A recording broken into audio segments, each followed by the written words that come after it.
Okay, so we are up and running. We are now on Parashat Mishpatim. Mishpatim meaning rules or laws, depending upon how you want to try and translate that into English. Because what's the difference between rules and laws? In a modern sense? Yeah, in English. What if I said, these are the rules? A law is something that you assume that there's a penalty against, or it's passed by authorities, so it has an authoritative. It has authority, which means it also has something to back it up for punishment. And punishment. There's punitive, because there's an authority. The authority not only has the ability to pass the law, they have the ability to enforce the law. Right. Okay. Where a rule can just be a kind of a very strong suggestion. Like you might have rules in your family, like you don't have the dog on top of the bed, but you go to someone else's house and they don't have the same rule. Their dog's on the bed. So it's not binding? It's not. It's binding on you if you accept it. So it's voluntary? We have a lawyer here. I have a translation that says You got a mother. this translator uses regulation, but has a footnote, which I like even better, Okay. which says others say judicial decisions or judgments. Mm-hmm. And thinking back to when we're introduced to the word mishpat, it's one of those places in Genesis where God says to himself about Abraham and Sodom. God says to himself, because Abraham is going to be teaching his children mishpat and about judgment. So how does that fit into all of this? I think it fits in more terms of. That's why I like judgment or judicial. It's a third word.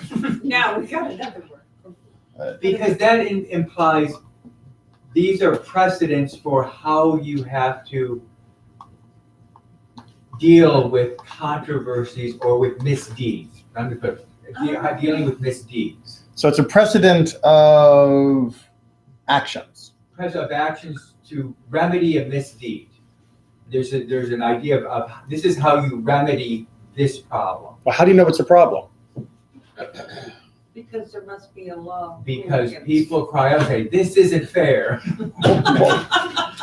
So I mean, is God saying, all right, fine, these are problems for you, you can deal with them this way? Or is God saying, I don't care if these are problems with you or not, this needs to be fixed, and you're going to do it this way? The latter. Okay. That's in your God mode.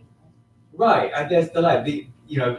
These are, you're going to have to do it. Otherwise, I'm going to have to come and do it, and you really don't want me to come and do it. Okay, so we're still back to the authority, the punishment, and all of that. But how do we figure out then what we actually need to do? We read the book, right? Yeah, but we also, this is building on the previous parasha, when you now have appointed leaders of the tens, of the hundreds, of the thousands, and you're going to, Moses, deal with just the really tough cases, but delegate the rest. But see, that's the point. So previously, the last parasha, we got the human infrastructure. Now we have the software. But see, that's the part that is still confusing for me, at least for the surface of teaching purposes. Because what you're telling me is that we've got this book now that has our laws, our rules, our judgments, whatever we want to translate Mishpatim and our mitzvot and commandments, and whatever we want to translate that. How can there be a hard case? Because if God says don't steal, don't steal. If God says don't, damage your neighbor's property, don't damage your neighbor's property. When it comes to the court, isn't the court going to say, did you damage the property? And you say yes. They say, okay, then you're punished. But what if the person says no, and then it's, well, I know I didn't do it, but someone else says you did it. Okay, so the hard cases you mean are just the cases where it's unclear what actually happened. That's part Well, of it. let's go to Les Miserables. Okay, Right. I stole a loaf of bread because the child was starving. Right? Did I steal? Yes. Is Is that the same as robbing a bank or? It's stealing. Well, I mean, there's He- most I mean- societies, and we do have in Torah as well, we do have ways of differentiating between stealing certain types of property. Stealing a Okay. cow is different than stealing a sheep. Stealing a person is different than stealing either, and stealing movable property is different still. So the idea that there are different types of theft, that's not that surprising. Yes, but we you're saying- identify that he stole a loaf of bread, right? Does his motivation matter? Yeah, So as long as I feel it's justified, I can steal what I want. I didn't say. You may, but then you're in debt to whoever you stole it from. That when Right, you I- do have bread, you need to pay them. Right. If I stole bread, what if I stole bread from someone whose own children were starving? That's allowed? No. Because my child was starving. I'm only allowed to steal from people who have enough bread. And then, Okay. so what I'm saying is that It really is difficult. it is difficult. And even the simplest of cases is difficult.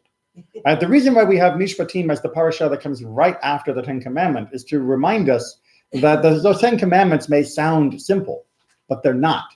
And even more than those Ten Commandments, most of which deal with things that are quite clearly able to be seen as wrong or right.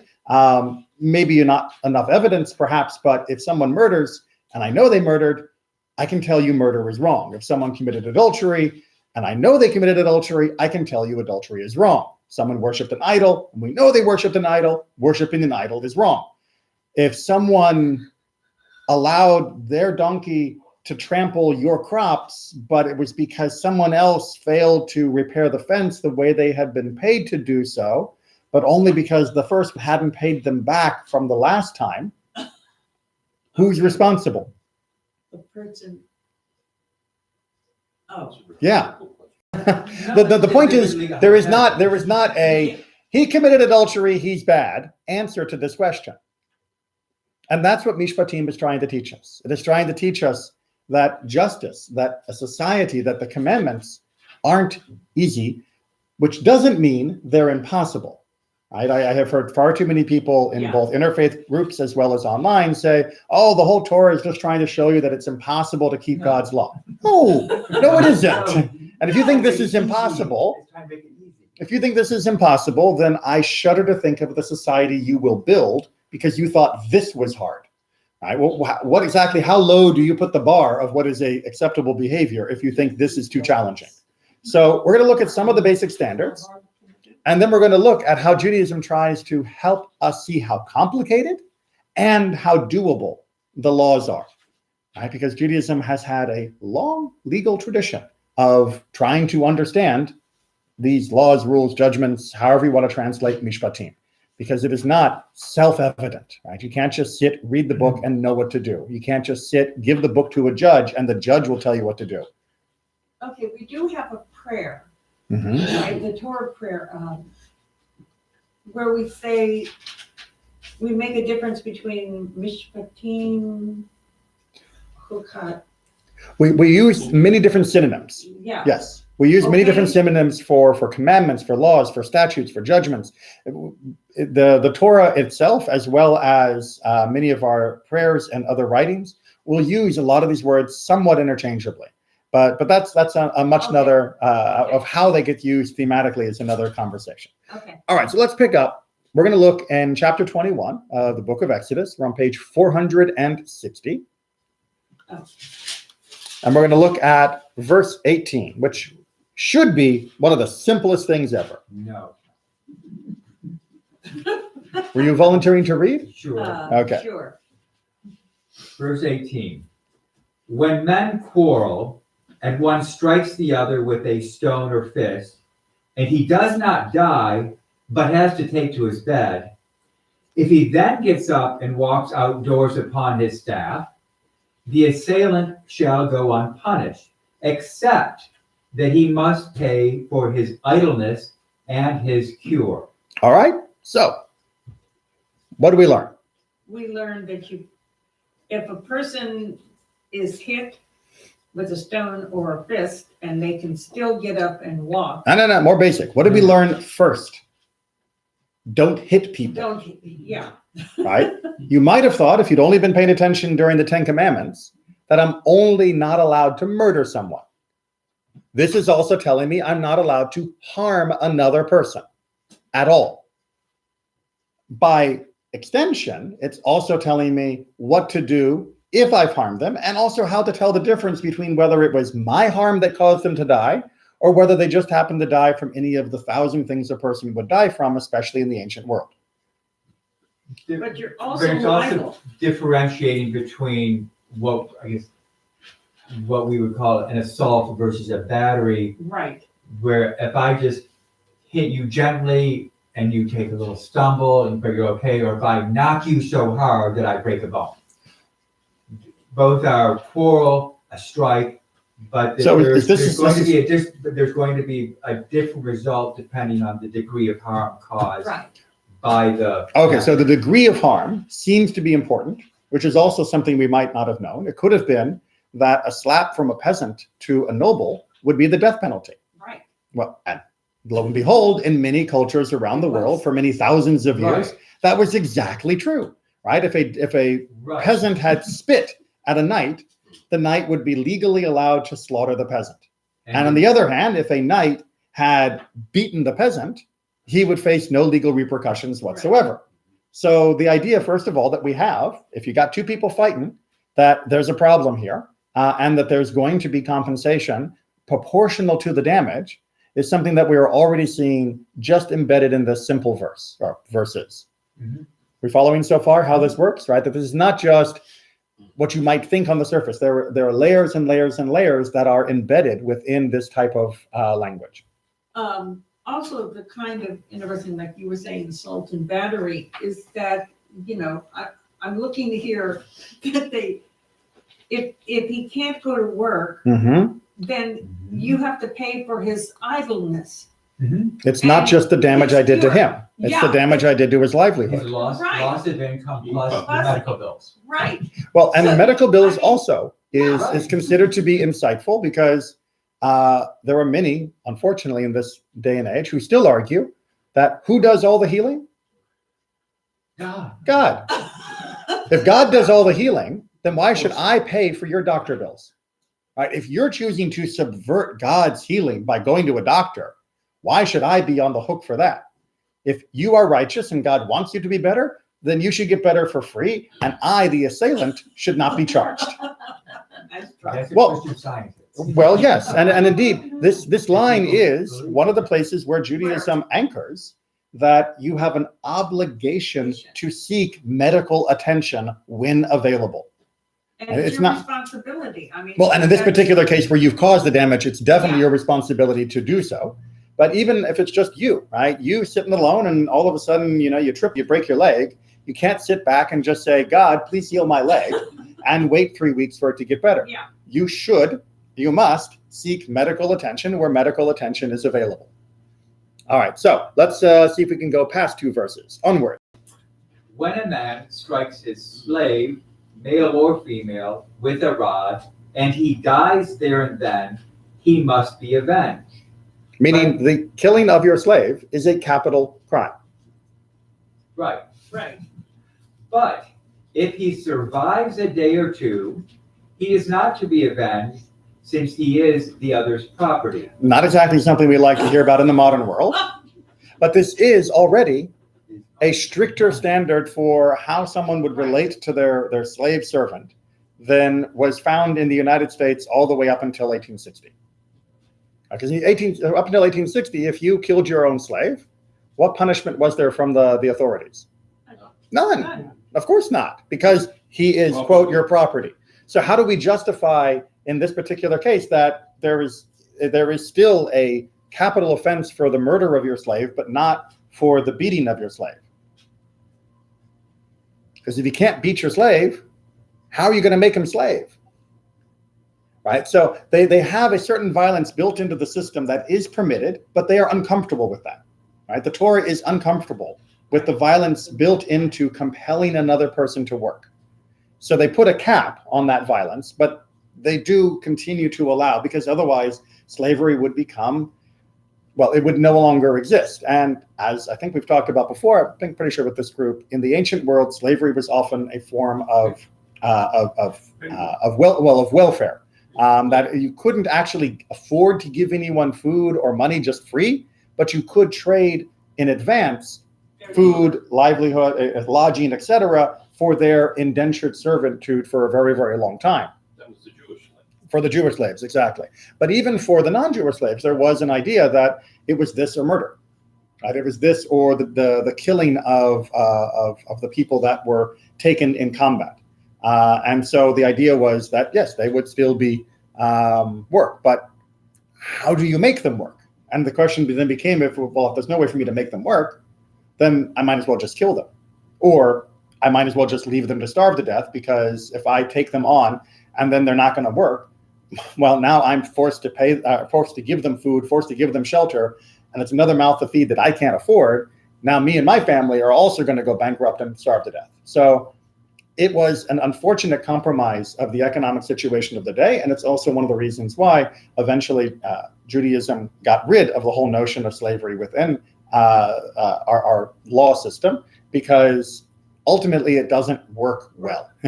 Ultimately, it doesn't work well. It was a necessary step, perhaps at the time, due to where we were culturally and economically, but it was quickly ameliorated with more and more conditions on how someone could treat their servant, until the point eventually reached where just no one had slaves. We have other instance. I'm not sure if it's in the Torah or not, but it says, "Hosech shivto soneh bno." Somebody who doesn't punish his kid is hating his kid, because the kid grows up. Proverbs. Yeah. Right. Yeah. Kids grow up uneducated and like a rebel. Right. I mean, but the phrase, punish is probably rebuke, right? From tochacha. That it's not necessarily that you have to lay into them with a stick. Oh, yeah. It's you need to actually guide them, not this way, not that way, not this way, until they are able to go on their own. Unfortunately, another instance is in the Talmud. Mhm. You have those lashes. yes. The maximum is 40. Well, You cannot go above 40 minus 1, Yeah. 39. So that's also, sometimes you have to use this. Well, that brings up a whole nother conversation where in modern society, rather than using makot, the lashes, we use prison. And which one is more humane is actually a very interesting discussion, because but that's beyond our scope right here. But I Not to say that I'm advocating to bring back a flogging, but I am advocating for a more humane system. Somebody has solitary confinement for 2 years. Yeah, I think it's interesting that this early you see man or female. I mean, I picked up on that right away when, Mm-hmm. it's abuse no matter who you're hitting. no matter who you're hitting. And Yes. that wasn't always true In other cultures, yes. in other cultures. Unfortunately true. All right, 22.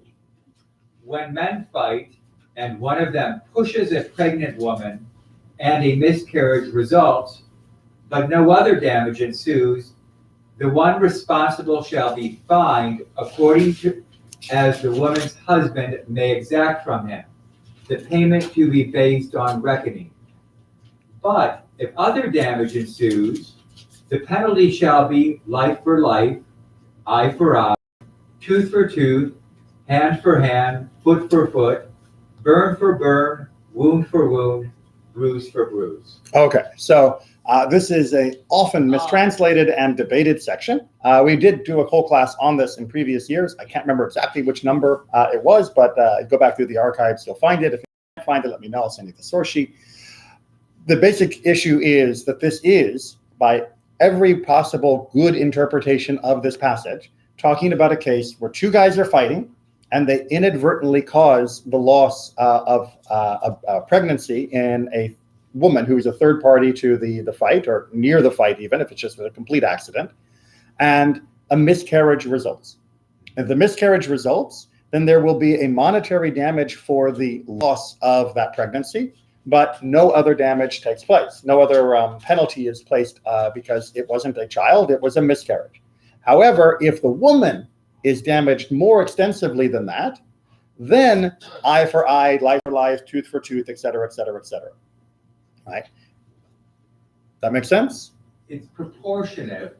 Okay, so let's look at I this. had a discussion with a Chinese friend this past week about this section and how different it was in ancient Chinese law, that if you caused harm to someone higher on the social Mhm. strata, you basically not only forfeited your life, but your spouse's life, your children's Right. lives, Could be your collective, friend's life. could be collective punishment quite Yeah. easily. Yes. Right, and this, how radically different this is compared to the other ancient cultures.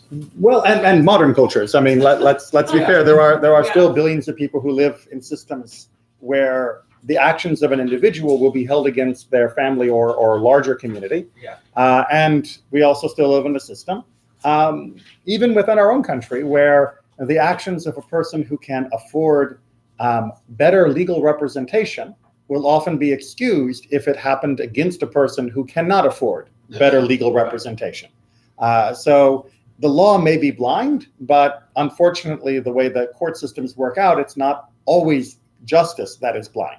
The law may be abstract, but in particular, sometimes there are miscarriages of justice because of differences of status vis-a-vis their ability to pay for legal representation. I do want to point out, we're not going to get to it in great detail, but if you continue reading on to verse 26, we do find other protection for non-Israelite slaves, that you have to, if you damage them, that if you have to let them go. Again, this meant that there was a limit of when you hit someone to force them to work, you were not allowed to permanently mar and scar them in the process. So it is a very different set of rules and regulations, ones that, again, I am proud to say that we do not adhere to, and that we have moved past slavery in Judaism and have for 1,000+ years. But it is important to recognize that even in the Torah's time, for whatever reasons why this might have been necessary at the time, there were limitations that it took an additional 2,800 years before the United States eventually got there.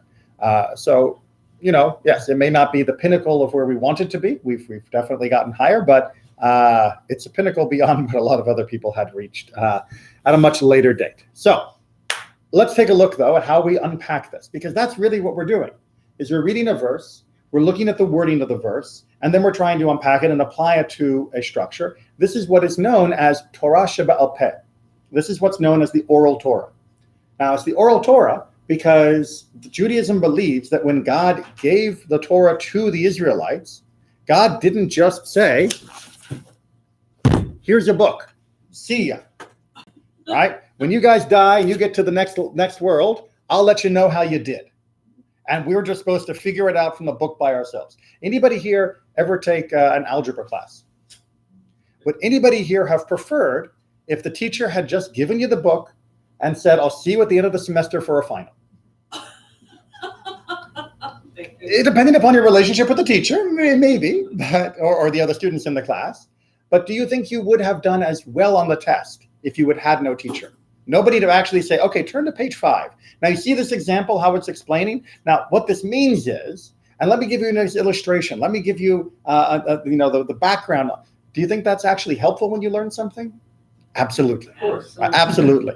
There is no such thing as a self-teaching book, and the Torah is no different. And so Judaism believes that when God gave the Torah, God also gave the running explanation, the commentary, the examples, all the things that go into a lesson plan that actually makes a book be usable by the student. And that's what we call Torah Sheba'al Peh. That's what we call the oral Torah. Now, the reason why it's not in the Torah itself is partly because it would then be infinitely long, because you can't actually have every lesson plan needed for every student condensed into a single book, because everyone will need it slightly differently, even if the answer is going to be the same. Right? You can teach 2 + 2 100 different ways. It doesn't mean you're changing the answer. It just means you're explaining it to different students in different ways to help them get it. And this is a lot more complicated, so you can imagine even more detail being needed for different learners. And it's also very important that it remained flexible enough that a teacher would recognize that it was their job not merely to report what they had learned, but to explain what they had learned. And if all you are doing is simply the recitation of words on a page, then many teachers fail to actually teach. They merely become living tape recorders. Well, if you still know what tape recorders are. Actually, this class probably does. Yeah. So the Torah Shabbat, the oral Torah, is an essential element of having a legal tradition that matters, as opposed to an academic tradition where you just read a book because it's interesting to read words about 3,000 years ago. So we're going to look at how the Torah Shabbat, how the oral Torah has tried to encapsulate this. Now, these sections that we are going to be looking at are from the Mishnah. The Mishnah is the most widely accepted summary of how these were often taught in the schools 1,800 years ago. But as I just pointed out, that doesn't mean the teachers would simply get up, read the Mishnah, and then stop talking. It meant that the Mishnah was the framework, that if a student remembered it plus their teacher's instruction, then they would understand what the Torah was trying to get them to do in all the varied circumstances that we've been talking about. You following that pattern? Yeah. Okay, because if you don't know, you have to ask, because that's the student-teacher relationship, right? The teacher tries to explain, the student tries to understand, and when there's a gap between them, the teacher will try to explain it again if they know that there's a gap. But that means the student has to say, I'm not sure, could you explain that again? And then we do that. All right, so let's take a look at this whole harming another person thing. So we're on the front page, right? If one wounds. If one wounds his fellow, he is liable thereby on 5 grounds. 1 for damage, 2 for pain, 3 for healing, 4 for loss of time, and 5 for insult. All right, so that basically means that when you go to the Beit Din, when you go to the court is going to assess each of these 5 different categories of harm, and you will be granted a monetary compensation that will be appropriate for how much of each of these 5 harms you have now suffered. Everyone see how that works? Yeah. All right, let's go into how they figure out what each one should be. How, in the case of damage, is the extent of the actual harm to be ascertained? If one blinded another's eye, or cut off his hand, or broke his foot or leg, they consider him as if he were a slave to be sold in the market, and they appraise him how much he was worth before the hurt and what he is now worth. All right, so this may sound callous, but remember, this is only one of the 4 types of damages. In terms of the damage, that is to say the physical damage that has happened to your body. If someone cuts off your hand, they say, well, if he still had his hand, he would be worth X amount if I was going to be paying for him to work for me. Without the hand, he's now worth X minus 10. The 10 is how much he is now going to receive as his damage compensation. But again, that's only one of the 4 parts. Make sense? Now, so that means if I were to sneak up behind someone and I were to cut off a little bit of their hair, how much would I have to pay them for damages? Probably not much. Probably not much or nothing, right? If I shave them bald, yeah, then there's probably there's probably going to be some compensation there. But generally speaking, if you lose a few hairs, it's not considered to be a financial loss to your overall bodily worth. Otherwise, why would you ever go to a barber? Right? There's He'd be also a harming you. difference between a man who's in the prime of his working years versus an old lady who. Why did you point at me? He wasn't. He was saying on one hand, on the other. He just ran out of hands. But we still see this today in terms of damages and medical malpractice and car things.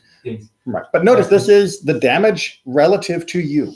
Right? We're not saying what is the damage relative to everyone. So yes, the concert violinist, right, who would have been bought in the marketplace as your entertainer, when you cut off his or her hand, that's going to be more damaging than it would be if you were to cut off the hand of someone who did not use their hands in that same level of expertise and compensation. They drove a team of plow horses.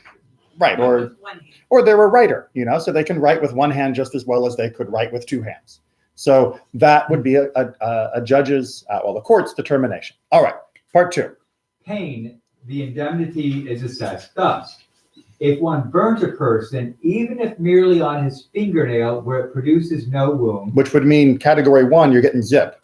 they assess how much such a man of his position would be willing to accept to suffer it. All right, so this is, I find to be one of the most novel ways of figuring out, when we talk about like pain and suffering for damages in court settlements, how much would you have to be paid to endure that much pain? Not the damage, just the pain, right? So imagine how much pain there is if someone cuts off your hand. Now imagine you get to keep your hand, but you have to go through that moment of pain.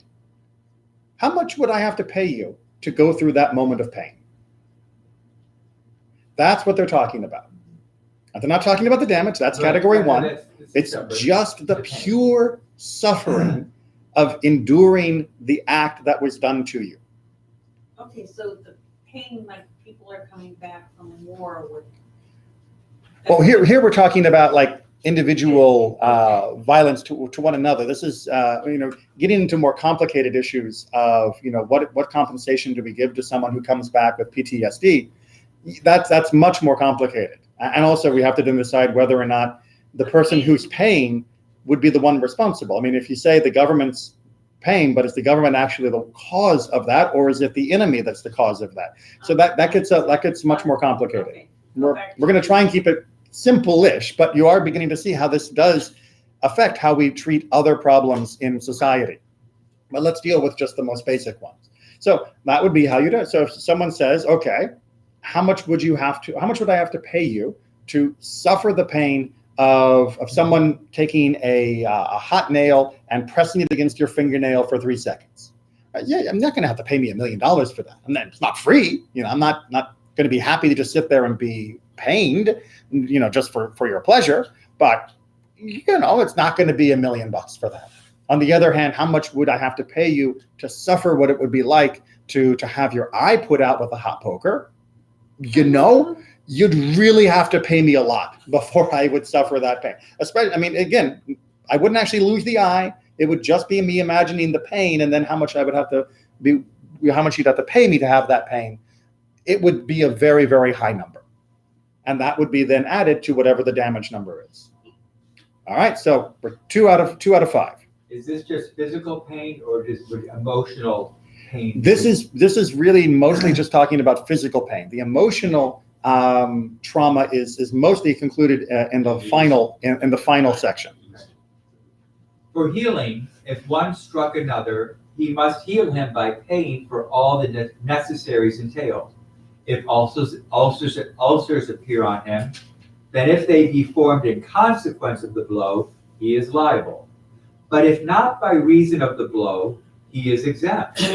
If the wound healed up and then reopened, and healed again, and opened up once more, he is liable for all expenses to cure him. But once it is healed up thoroughly, he is no longer liable to heal him. All right, so you have to pay for my doctor bills. And that means you have to pay for all of the doctor bills that are associated with the damage you did to me until I am fully healed.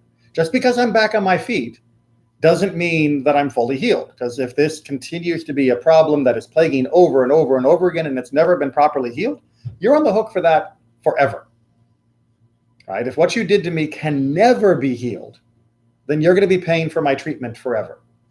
If what you did to me can be healed, and then a year later it goes bad again, then you're off the hook. Because once it's healed, anything after that, how do I know, says the court, that it was actually the original attack that caused the problem? Perhaps it was something else that triggered it later down. Right? So there is a line. Once it's been healed, and the medical bills are closed. But if it still is in a state of treatment and never gets healed, then the person who caused the damage is responsible for paying for those damages in perpetuity. But notice they're paying, this is just purely for the damage. So if someone had an injury, I can't think of one off the top of my head, but had an injury that caused damage but very little pain, but it did cause medical bills. Maybe they slipped some poison into your drink, right? It didn't actually harm you in any physical, normal, easily way, but it messed up your spleen, right? And so now you've got to go and get treatment, for your blood every week at the hospital. And that's expensive, right? There's no outward sign, but that will never heal. Well, the person's not going to pay you for the damage, right? Because no one actually checks the spleen on slaves, right? The person's not going to pay you for the suffering because it didn't hurt one bit at all, but they are going to pay your medical bills forever. And they might pay you for some other things, as we'll see. So this is, again, trying to separate each category of damage that can be done, one person to another, so that there actually is the appropriate payment done, not just a blanket, well, it was kind of bad, so it's $5,000. Like, no, if it wasn't $5,000 worth of damages, then it's not $5,000. If it was 100 of this and 200 of that and 4,000 of this, then yes, it can add up, but we need to know exactly what each part did. Onward. For loss of time, they consider him as if he were a watchman over a cucumber field. Question. Yes? You don't think that... No, I get it, because I understand from Isaiah that the watchman over a cucumber field is kind of like a minimum wage job. Minimum wage is the best comparison we have in modern English, right? So what does it take to be a watchman over a cucumber field? Not much. A pulse, right? That's what it takes. It takes showing up. Show up. Nope. It takes showing up and sitting there. Yep. And if someone tries to pick a cucumber, you say don't. That's it. Or have a stick. But even then, you're not necessarily, you don't hire the cucumber guard the same way you hire the guard for the gold vault, the vault full of your money. Or even to watch sheep. Or even to watch sheep where there's likely to be a wolf, Movement. They can just sit there. They don't even have to move. They just sit there. So this is considered to be the minimum of minimum wage jobs. Now, why did the rabbi say that that's what the Torah meant when it said that you have to compensate for the idleness? Because they said you are compensating them for their loss of their professional ability by the damages, right? Again, if you were a brain surgeon and you lost your hand, you're getting compensated on the capacity you would have had you been bought as a brain surgeon. That's where your loss of professional skill is covered. This is just how much money could any person make if they were not sick in bed? And for any person, we picked the bottom of the rung for the professional ladder, which is cucumber watchman. I can see how this gets rid of a lot of the whole argument. Oh, I'm worth this much money, or when I go to the market to sell, I sell all my produce at top dollar. Right. Or if only I hadn't been sick. If I hadn't been sick, I could have made that sheep deal, and then I would have been a billionaire, right? It's like, well, no, we're not going to deal in the what ifs. We're going to deal in what do we know is the actual minimum a person would make if they were watching cucumbers. That's our minimum. If you actually were damaged in a lasting way that has affected your capacity to earn a living going forward, then yes, you will be compensated under our damage category. But you don't get compensated for loss of time, right? If so, let's take, for example, you're a Hollywood star and you get into a car crash and you don't really get too much damage, but you're stuck in the hospital for 3 weeks. And during that 3 weeks, you can't be working, you can't go to auditions, you can't, show up for casting or whatever. You can't sue the person who hit you for all of that money you could have made if only you had been up on your feet and out and doing your thing. Now, on the other hand, if the damage done is you lose your voice or you lose your face and you're not going to be cast in plays anymore, that would be damage of the first category that you could seek compensation for, because you have suffered a loss that is different than the rest of us who don't have, the Hollywood character. And therefore, they do need to be compensated for having lost that through the damage that was done. That's why you never punch Hollywood people in the face. I'll always aim for the stomach. No, just joking. The legal bills are cheaper. Okay, now, don't punch anyone. Don't punch anyone. All right, and then the final category. For insult, all in accordance with the social status of the one causing the indignity and of the one insulted.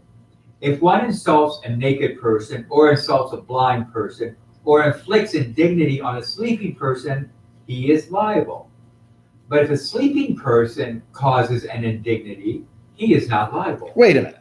Hold on. What? Sleeping person is causing Okay, so first of all, let's get this idea of insult or indignity as a punishment form, right? So what this is basically saying is that yes, there are different levels of being humiliated, Social right? status is one. You can't actually take away dignity from someone who has none, right? So the town buffoon who goes around, drunkenly, taking off his clothes and getting into fights and, relieving himself in the street. If you fight back, or maybe you even pick on him, and you cause him to drop his trousers, he doesn't get the same compensation as somebody who is of dignified and normal behavior, who would never be seen in such a way in public. That person will be compensated more because you have taken away from them something that was precious to them, whereas the first guy gave away his dignity a long time ago. And so the social status did make a difference. Now, in our modern world, where our social status for most people is considered to be equal, then this is much less of a relevant category. We all are roughly on the same equal plane. Thank God that we have reached a state where we can do that, by and large, to most degrees, right? So slapping Beyonce is not usually considered a capital offense, whereas slapping the clerk at the shop is considered perfectly fine, right? Slapping either of them is considered wrong, and most people would not say if you slap Beyonce, you should have a bigger penalty. It's a whole lot different if it's a teacher slapping a student versus a student slapping a student, or in this case, a scholar who knows better. Well, that the issue in terms of with capital cases, if the scholar knows better, they don't have to be warned in advance. If you do that, you're going to kill someone. Well, actually, all humans are considered to have been warned, right? Judaism does not consider the "I didn't know it wasn't legal" defense as being a defense, which is exactly why we get to this question. First of all, the protection of people who are naked and who are blind or who are asleep, they do still have a minimum of dignity. Absolutely. And therefore, if I harm them, I do owe them something. I can't say, so what if I harmed some naked beggar, right? Big deal. No, he does still have dignity. You do need to still pay compensation for that. But vice versa, a sleeping person who happens to cause damage, it's not considered that the sleeping person has deliberately caused damage, right? If they roll over they hit you with their arm, you can't say, he attacked me. Like, no, he rolled over. But let's continue and talk about more forms of bizarre forms of accidental damage. If one fell from a roof and caused injury, if one fell from a roof and caused injury and inflicted disgrace, both at the same time, he is liable to pay compensation for the injury, but is exempt for the disgrace, as it is said, and she puts forth her hand and takes hold of his secrets. As one is not liable to pay a fine for inflicting indignity unless he intends to cause it. All right, that's from a line later on in the Torah about a woman fighting with a man, and she reaches in and grabs him in a delicate place. Right, that's an intentional act. It's not that she reached over and attacked the person who was fighting her husband. It's she reached over deliberately to attack him there, right, which is deliberately trying to cause an indignity. So if you accidentally, right, you fall off the roof and you land on someone and you break their arm, and in the process you also embarrass them greatly, I don't know, pull their pants down as you're landing or something, you're not responsible for pantsing them, right? Because that wasn't your intention. You had no intention, but you are responsible for falling off the roof, right? Because you harmed them. And so you do have to pay for the damages and the healing and the loss of work and all of those things. But you don't have to pay for the embarrassment. The embarrassment does need to be intentional. Now, it's very important to remember that if you fell off a roof, you still have to pay for the damages, because you might be thinking, but who falls off the roof on purpose, right? Clearly it was an accident. Yes. And you are responsible for your accidents, which is exactly why, by the way, if you drive out of here and you turn left without looking and you smash into a car, you will be responsible for that accident. You can't say, but I didn't want to hit the other car. I wasn't trying to ram the other car. Why should I be responsible?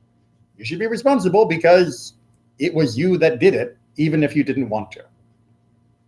All right, questions, comments? That took longer than expected. Trying to decide whether or not we want to, let's go ahead and jump over to the back page.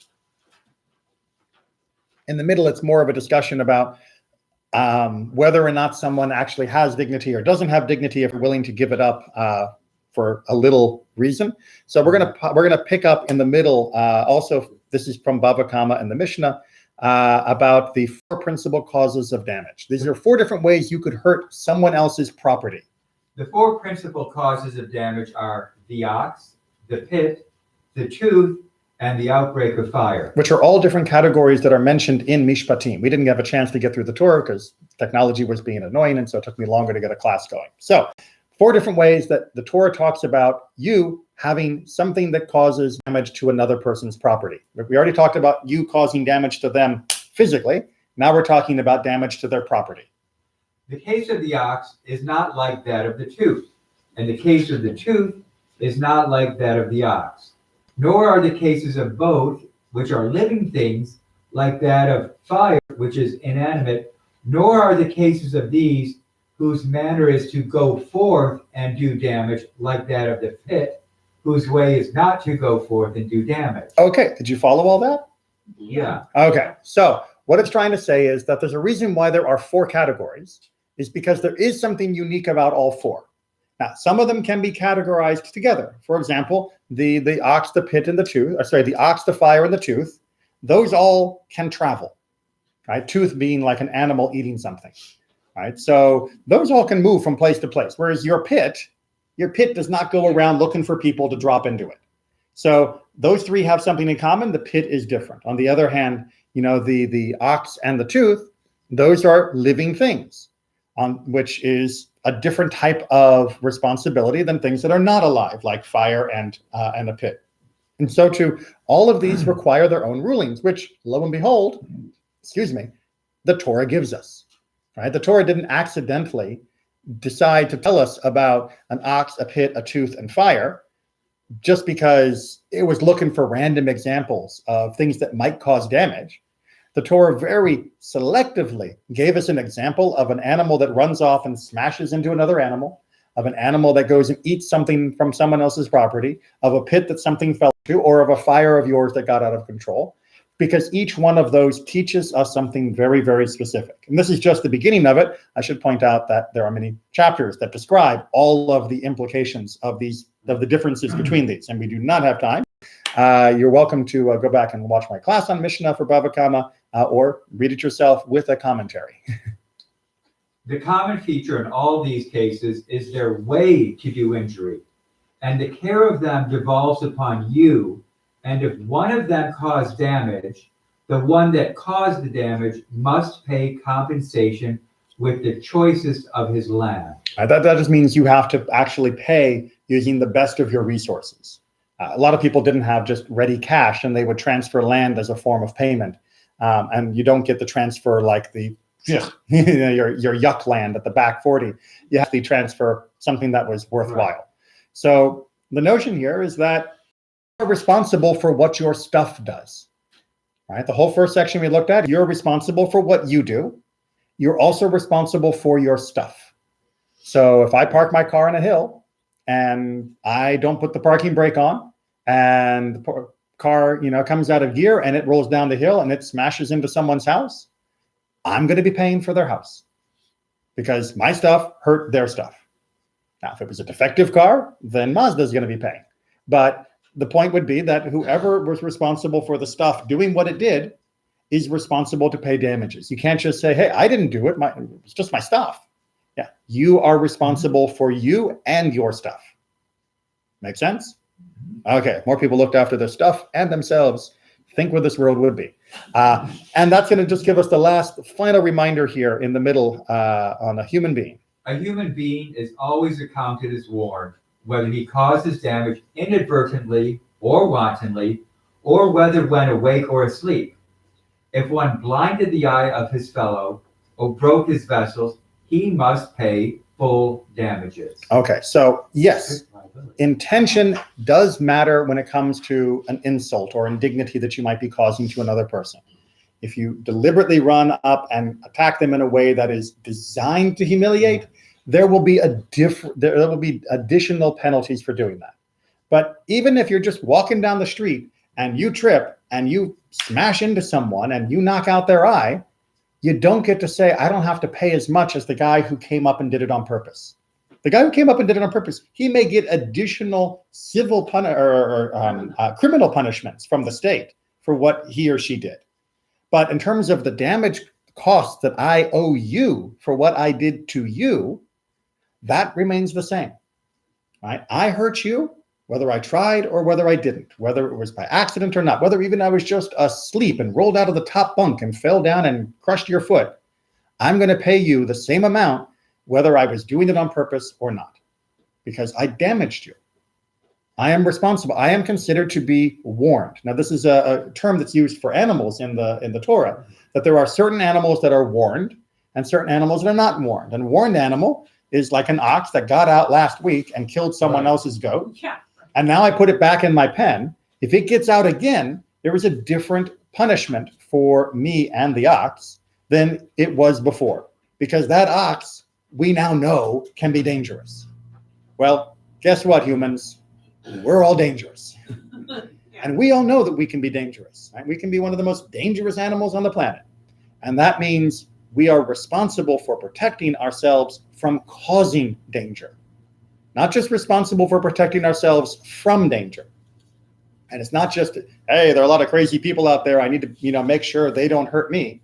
It's, hey, I could be crazy sometime. I need to make sure I don't hurt them. That is what the Torah is trying to remind us. And that's something that is very easily lost if you don't take the time to sit and listen to the commentary and discussion of what the Torah is telling us for each of these different rules. You may have noticed we only went through like 4 verses, and we only went through a tiny fraction of the explanation of them from the Mishnah. There's a reason why the legal explanation and implications and then the moral teachings and philosophy about them is many, many hundredfold longer than the original Torah itself, because the implications need to be pulled out so that we can all see them, live them, and actually then fulfill this, rather than simply reading it as an interesting book. Comment? No, in terms of fleshing out each of the different teachings in this section, they're very dense, like one after another. Well, when you're boot-starting a society that's been, bound by slavery, you need to get a lot of stuff out quick before it all falls apart. Because a society that's not willing to do the work of following the rules to establish a reasonably shared set of expectations of both what to do and what to do when it went wrong is a society that can't stand. And a society needs to have this shared feeling of, look, if something goes wrong, this is how we're going to handle it, or else you're in trouble. Also, when you think about it, it's lucky that they had those 40 years in the desert to Well, we can debate when we get to Bamidbar. We can debate whether or not we used our 40-year timeout wisely. We had a couple years. We had a couple years before we even started heading towards Israel from Mount Sinai. Right. So would that have been sufficient? Well, it's a bit of an academic discussion now, because obviously it wasn't, or else we would have gone straight into Israel and then we would have made it. But yes, by all accounts, it seems that generation was not ready. Could a different group of people been ready? I don't know. I try not to judge them too hard, because I'm definitely not, I was not in their shoes. Yeah. All right. Thank you all very much. Yeah, we weren't there. If I